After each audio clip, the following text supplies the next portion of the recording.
And when I look at the Nordic countries, specifically Denmark, which I have worked and visited several times, I get to see that the Nordics have many of the elements that I would consider for an achievable or utopia. Well, actually, there was an American politician who was very shocked when he said, even lawyers are riding bicycles to work in Copenhagen. First of all, it's all about meeting the individual child and figuring out who they are, the relationship that me as a pedagogue start with.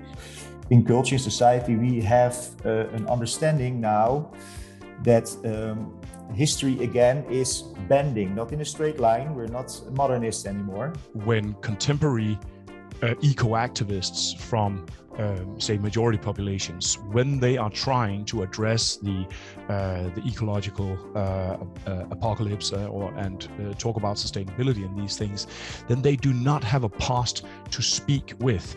And because it didn't exist, we said that we had to create an education that train young people to this very complex future that is heading towards us, and give them the skills to figure out how to navigate through turbulence. We are looking at a technology and a system of global disruptions that are fundamental enough to destabilize the rule of law and to change the foundation of the political systems that we're in, which is why we're also in an educational crisis. We have a dysfunctional system where it creates individual problems that we then try to fix individually, and then it won't work.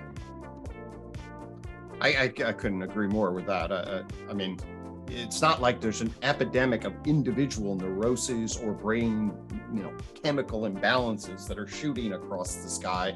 Taking a little passage from the German philosopher Immanuel Kant, who talks about how it's the fate of humanity to be stuck, between two powerful forces. One, right, is this lust for individual sovereignty and freedom. The other one is the absolute necessity to be part of a society, because we cannot survive on our own. So each society in the world has to face that challenge. How do you create a social contract that both provides cohesion, in society and maximizes the space for individual freedom? And our point of contention here is essentially that the Nordic countries have been particularly good at finding that type of solution.